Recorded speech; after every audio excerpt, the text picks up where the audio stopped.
Welcome back to Good Morning Vail. I'm joined now on the couch by members of the Eagle Valley Community Fund and First Bank. We've got Joel, Kaitlyn, and Grace here with me on the couch. Welcome to the show, guys. Thank you. Yeah, thanks for having us. Well, thank you so much for joining us. So, with everything we got going on with Colorado Gives Day, you guys are kind of the masterminds behind everything a little bit, correct? We try, yeah. Mastermind's a strong word, but yeah, I guess. So tell me a little bit about how First Bank got involved with the Eagle Valley Community Fund and how the Colorado Gives kind of came out of this partnership. Totally, yeah. So on the First Bank side, we've been there from the beginning. So we partnered with Colorado Gives Foundation, which used to be Community First Foundation, back in 2010 to start Colorado Gives Day.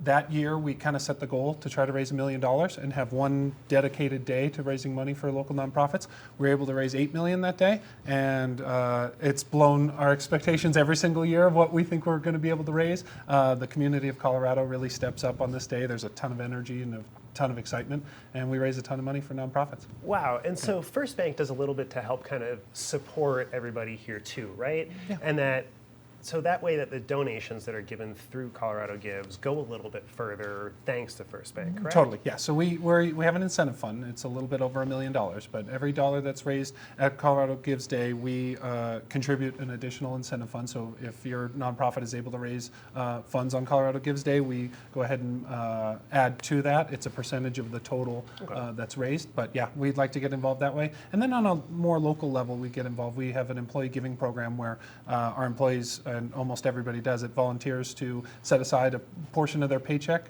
every single 2 weeks, and then on Colorado Gives Day, they're able to allocate that to whatever nonprofit and multiple nonprofits, and so we like to support it any way we can.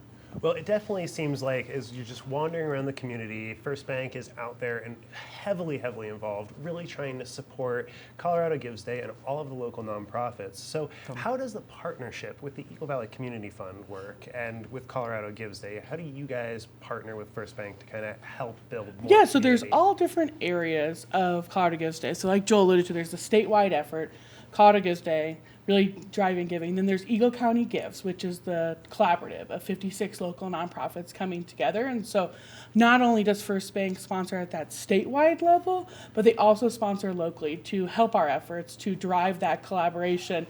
And then you trickle down to that individual nonprofit level. So Kaitlyn and I are with Eagle Valley Community Foundation, which operates the community market, Mira, and our third program, Elevar. And then like Joel said, on that local level, encouraging employees to get involved. We've got board members from First Bank and just different people. Like you said, it's hard not to see First Bank right alongside the nonprofits in our community, making it such a great place to live. So 56 nonprofits in the Vail Valley? Yeah.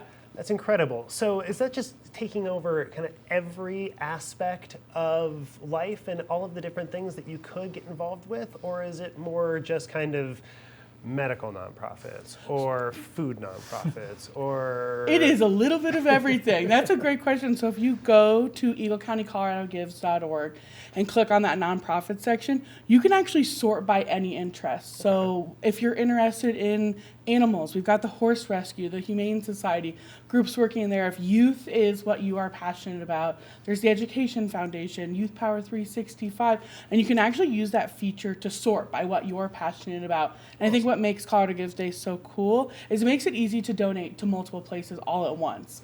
And so if you've got a passion and your partner's got another passion, but you want to give back to the community, you can give to multiple nonprofits on Colorado Gives Day. And so you can just kind of select the different nonprofits that you're interested in from the Colorado Gives website and just kind of almost as if you were on Amazon on your shopping cart, right? And just kind of put all those donations together as one big package? Yeah.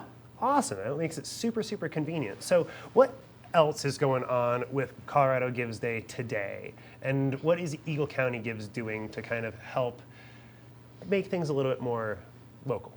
Local and visible. So if you see any of the roundabouts all the way from Vail to Gypsum, we've got members of our collaborative and local nonprofits standing out, making sure that everyone who drives by knows that today is Colorado Gives Day. So maybe when you sit down at your desk and you get back to work, you remember like, oh, I'm going to go visit that website and make a donation.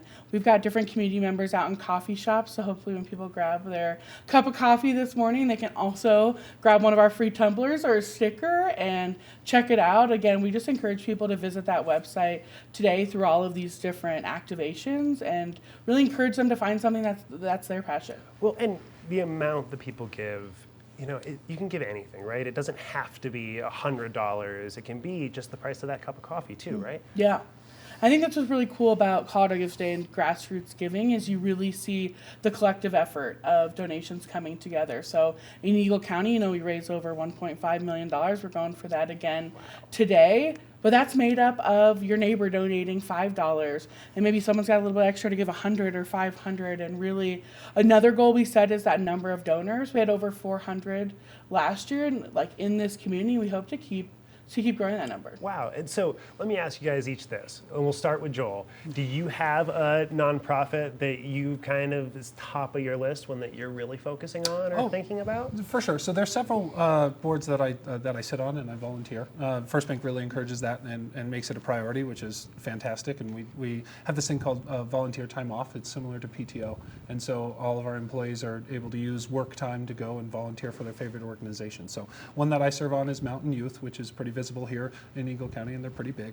But then some of the other ones that are near and dear to my heart would be like Roundup River Ranch. I love the work that those people do over there. So there's a big old list, and every single year I try to keep my priority list and make sure I give to every one of those organizations. Awesome. We don't have too much time left, but Kaitlyn, what's a nonprofit that you're focusing on this season? As team members of Eagle Valley Community Foundation, Grace and I are focusing on our team and our programs, the community market and the Mirror Bus, and our newest program, Elevar. So we're excited to continue to engage community members and bring services to Eagle County members in need. Awesome. Well, thank you guys so much for joining us and for putting on such an amazing program and for telling us all about it. Thank you so much. And we will be right back after a short break.